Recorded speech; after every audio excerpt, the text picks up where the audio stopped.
Hello, everyone. My name is Danny. This review is for the movie called Brightburn. It's a 2019 film. I just came from the theater and I wanted to make my video right away while thoughts are fresh. This is rated R. It's directed by David Yarovesky. It stars Elizabeth Banks, David Denman, Jackson Dunn, Matt Jones, and Meredith Hagner. Its runtime is 1 hour and 30 minutes. What if a child from another world crash landed on Earth, but instead of becoming a hero to mankind, he proved to be something far more sinister? With Brightburn, the visionary filmmaker of Guardians of the Galaxy and Slither presents a startling, subversive take on a radical new genre, superhero horror. This is Brightburn. Well, obviously, since I just saw the movie, I have to talk candidly. So there's your warning. Okay?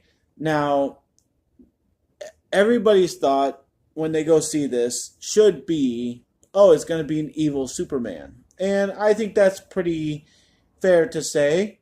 Brandon comes into the world in a spaceship and on a farm in Kansas, and they take care of him, and he grows to be, a teenager, and he discovers his powers, and instead of Superman, learning how to be a superhero, this takes a drastic turn. And so I'm just going to say it, that in 10 years or 5 years, I really would love to see Brightburn versus Superman. I think it'd be just an obvious matchup. I'd love to see and hear more about the origin of Brightburn, but if they happen to be from the same planet or something, then if that's where this is going, then I would love where this is going. I would love to see the matchup of Brightburn versus Superman. So I'll just say that right away. But as far as this movie goes, the drastic turn stuff is amazing character development. Totally, this happens, it upsets a little boy with superpowers, and, he reacts. And every reaction is very fun to see unfold, and I did jump many times, and there's the stuff in the previews, and maybe we didn't jump at that, but then this other thing that happens with this other person takes you by surprise. And there's a lot of lead up to things, and you might hear that from other people that, there's too much lead up to the actual thing that happens. But, that's what happens when you're dealing with an all-powerful being. Everybody loves Captain Marvel. Everybody loves all these other superhero movies. They're going to kick butt for whatever creature comes along the way. So it's just natural feeling. It's just what's natural for a superhero movie. So that being said, the actual actors in this, I really cared for each one of them. They get to show themselves. They have lines like, oh no, no, no, no. And, they talk to each other, and they have lines about caring for each other, like family, and all that stuff just unfolds beautifully, and it lets us see these actors for kind of who they are as human beings. They don't try to play anything up. They don't try and act extra scared. Maybe the stuff at the end is a little bit sugarcoating, what they really mean, but it's because of a certain reason that they're doing that. And I think that's implied, so I think I don't have to say what that is. So, the stuff that happens in this does befit the title of horror. It's brutal, and it got a couple people to gasp and, be shocked in my theater. A couple people shrieked, and I think it was really creative. And I always enjoy movies that are like this, that bring something to the table, that get really creative with it. Maybe avid movie fans like myself have seen that before. Resident Evil, kind of Saw kind of stuff, but it's gruesome, but I'm glad that they put it in there. I'm glad they had the guts to go there. So that'll bring me to the flip side. And I'm just going to say the ending and one other scene. I wish they would have had more guts. I wish they would have gone that extra step. I wish they would have shown what happens to a couple people. They show what happens to, I'll say, the big guns, the big obstacles for Brandon, but they don't show some other ones, and I'm just like, okay, well, you've already shown this, so why not just show this? And I think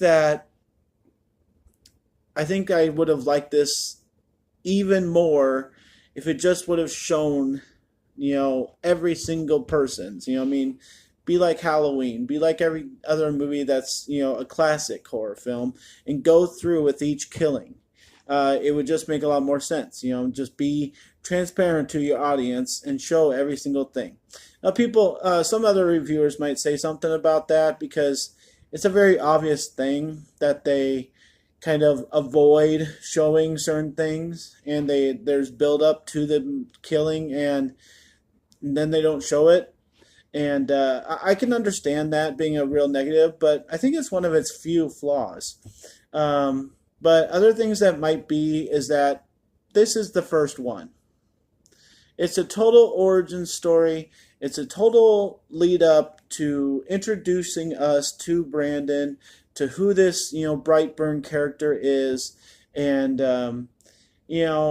I think that they didn't want to be exactly like Superman. They didn't want to bring us through his childhood experiences and stuff. They didn't want to, this movie really gets started right away. And I was very happy. I was surprised.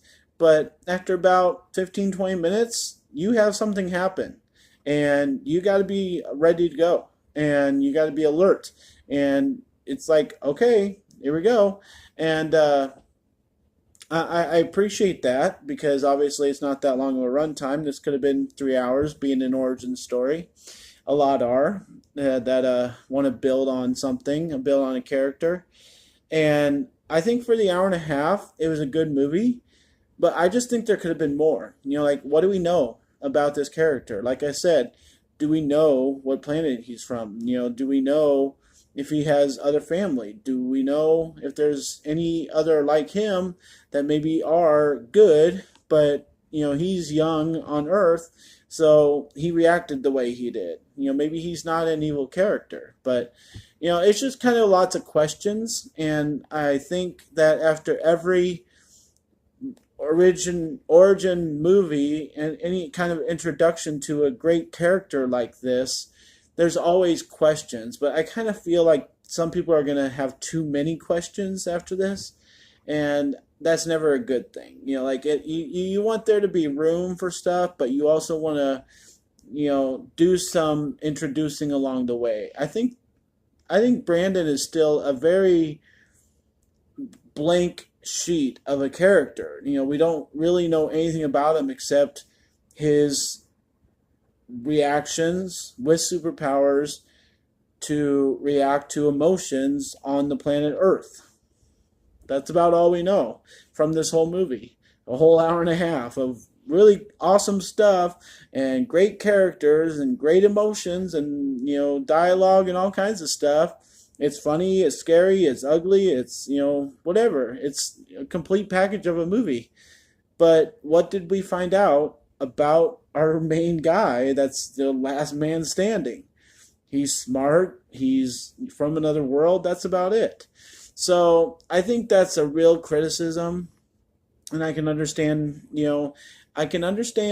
and take a breath if you have a real problem with this movie because we didn't find anything out about our main character. I can understand that, okay? But I am very excited about what might happen with this movie, and it better not be the only one, because they need to build on this. They need to expand.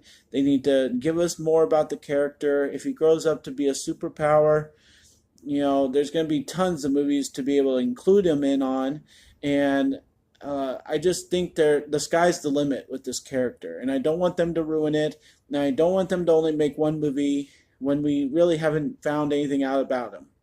So I hope this goes well. I hope this passes over. I hope people see this movie. Anytime you hear superhero, just go watch it because it might be connected in some way in the future. Or it might be like, the Fifth Wave or Hero or some other movie that there's only one of and there's never another one ever again, even though it was a really good movie.